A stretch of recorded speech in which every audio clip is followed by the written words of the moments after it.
Seettemberii guyyaa 13 baatii 9/2024 akka lakkoofsa Ingiliffaatti Hawwaalaa yookiin immoo bilaak maarketii akkasumas gabaa gurraacha kan jennu isinii qabadheen dhufeen jira. Egaa guyyaa har'aa sharafni meeqaan akka jiru guyyaa guyyaan sinee jedha jedheetiin jira jechuudha. Meeqaan akka jiru waliin ilaaluu dandeenya. Maaliif yeroo hundumaa guyyaa guyyaan ilaallanne irraa ejjenne faayidaa guddaa isinii qabaata jechuudha. Maaliif ilaallattanii ergachuu ni dandeessu gaafa ol ka'u. Yoomiyyuu taanaan immoo guyyaa guyyaan saantimallee ta'a malee osoo hin dabaliin oolee hin buluu jechuudha. Ganamallee galgalallee adda addummaa qaba jechuudha. Waaree duraa fi waaree boodayyuu jechuudha.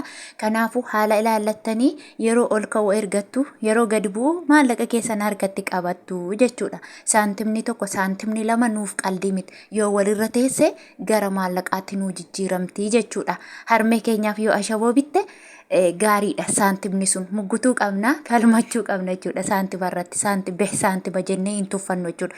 Baay'ina keessa saantimni walirra teesse birrii baay'ee taati jechuudha.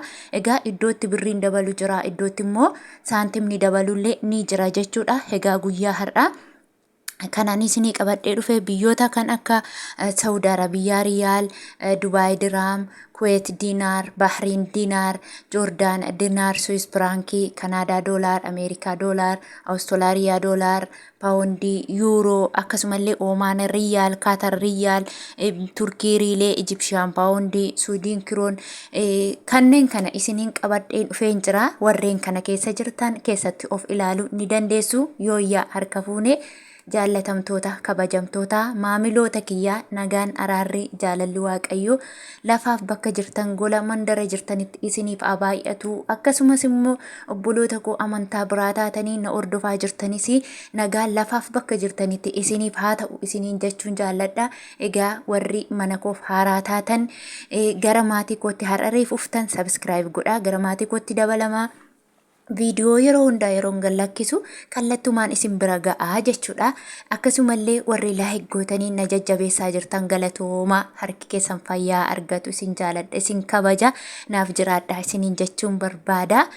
Asitti aansuudhaan Ameerikaa doolaarirraan isinii ka'a. Ameerikaan doolaarri tokko guyyaa har'aa karaa gabaa gurraachaa 125.81 jechuudha.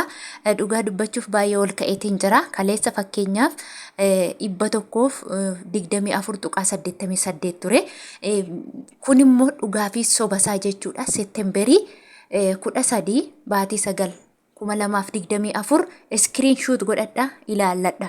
Akkasumallee immoo namoonni ilaallachuudha beektan immoo blackmarket.com jettanii search gootanii ilaaluu ni dandeessu biyyoota jirtan biyya kamiyyuu jechuudha. Inni itti aanu Kuwait Diinaariidha. Kuwait Diinaarri tokko guyyaa har'aa karaa gabaa gurraachaa 412.19 jechuudha. Dhugaa baay'ee dabalee jira innis jechuudha. Inni itti aanu Awustiraaliyaa Doolaariidha. Awustiraaliyaa Doolaarri tokko karaa gabaa gurraachaa 84.63 oolee jira. Akkasumallee Swiss Frankiidha. Swiss Frankiin tokko karaa gabaa gurraachaa 147.94 oolee jira. Inni itti aanu Kanaadaa Doolaariidha. Kanaadaa Doolaarri tokko karaa gabaa gurraachaa 92.70 oolee jira. Akkasumallee Yuuroon tokko karaa gabaa gurraachaa 139.25 oolee jira. Inni itti aanu Paawundiidha. Paawundiin tokko guyyaa har'aa karaa gabaa gurraachaa 165.25 oolee jira. Inni itti aanu Chaayinaa Heewaaniidha. Chaayinaa Heewaaniin tokko karaa gabaa gurraachaa 17.70 oolee jira. Akkasumallee Dubaay Dirahamni tokko guyyaa har'aa 34.22 oolee jira jechuudha.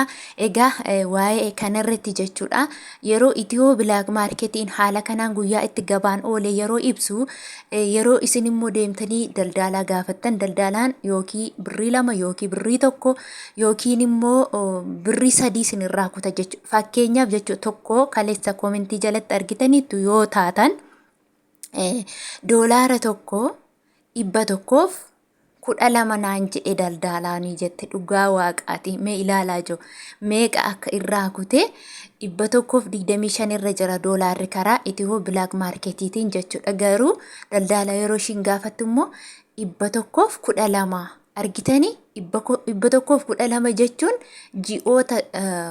ji'oota 8 darban 112 jechuudha. Dhugaa waaqaati.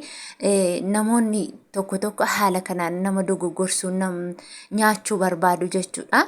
Yoo falmachuudhaa baatte akkasuma jetteetti laatte bakka akkanumatti si erga jechuudha. Dhugaa baay'ee gadi buusee jechuudha. Kanaafuu beekuu qabdu yeroo hundumaa waan gabaan irra jiru beekuu qabdu. Maal hammana narraa kutamaa jettanii kanas gaggaafatanii cheeggootanii akkasumallee immoo jechuudha. Koomentii jalatti ani naannaa biyyootuma arabaa keessatti daldalaan meeqatu jira miti? Gosa tokkoon siniin ergan kan widdiitiin ergu jira, kan rakasaatiin ergullee ni jira. Yoo jaallatanaa erganii yoo jibbanaa dhiisanii kan jedhullee ni jira jechuudha. Isin immoo akkootuma saboota warra kaanii mee ilaalaa koomentii jalatti naanna'anii jirurraa hamma kanaan daldalaan akkasitti erga jedhanii walitti himu jechuudha. Isinillee koomentii jala yeroo barreessitan ani guyyaa kaleessa akkasitti erge naannaa akkasirraa jedhaati walitti himaa jechuudha. Maaliifii barumsa isinii ta'a jechuudha. Dhugaa waaqaati isin gargaara je'eetii yaada akka yaada qottee hunda goggore garuu ifa manaa go'aa isiniin ja'a. Akkasumallee inni itti aanummoo oomaan riyyaaliidha. Oomaan riyyaalli tokko guyyaa hardhaa 327 tuqaa 0tiin oolee jira.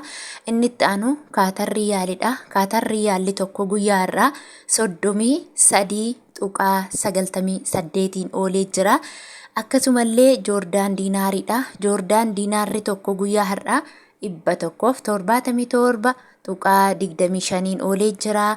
Inni itti aanu Bahriin diinaariidha. Bahriin diinaarri tokko 333 tuqaa 97 oolee jira. Inni itti aanu Saudi Arabiyaa riyyaaliidha. Saudi Arabiyaa riyyaalli tokko akka itiyoo bilaak maarketiin kaa'utti 33 tuqaa 53 oolee jira. Garuu akka gabaa gurraachaatti warra Saudii jiraniitti immoo jechuudha namoota haaraa dhuftaniif jechuun namoonni ageessanii hin beekneef akkasitti akka biyyoota kaanii tokkoon isiniin erganii egaa guyyaa har'aa jechuudha Saudi Arabiyaa riyyaalli jechuudha tokko akkamitti isinii ergama. Akkaataa baay'ina birrii keessanii namoonni birriin keessan baay'ee ta'e 5,000 ol 4,000 hanga 5,000 olii isinii ta'e jechuudha. 32 tuqaa 10 ergamaa jira. Namoonni maallaqni keessan xiqqoo ta'e immoo 32 fi saantima 65 oolee jira jechuudha. Yeroon isiniin jedhu fakkeenyaaf birrii 500 qabdoo ta'e birrii 500 baay'isuu riyaala 500 baay'isuu 1,000 hiruu 32 tuqaa 65 jettu. Warri birriin keessan baay'ee ta'e immoo fakkeenyaaf jechuudha 3,000 4,000 5,000 yoo qabaatan jechuudha 5,000 baay'isuu 1,000 hiruu 32 tuqaa 10 jettanii argachuu ni dandeessu jechuudha. Inni itti aanu turkii riileedha. Turkii riileen tokko guyyaa har'aa karaa gabaa gurraachaa 3 tuqaa 69 oolee jira. Akkasumallee Ijipshaan paawundiin tokko guyyaa har'aa 2 tuqaa 50 oolee jira.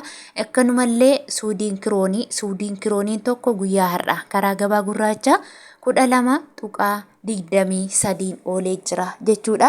Egaa hordoftootaaf jaallatamtoota kabajamtoota kiyyaa qophiin kiyyaa guyyaa har'aa kana fakkaata. Hanga guyyaa biraa walitti deebinutti nagaan naa tura. Warri isinitti tole warri na jabeessuu barbaadan laayikii naa godhaa. Nagaan naa tura.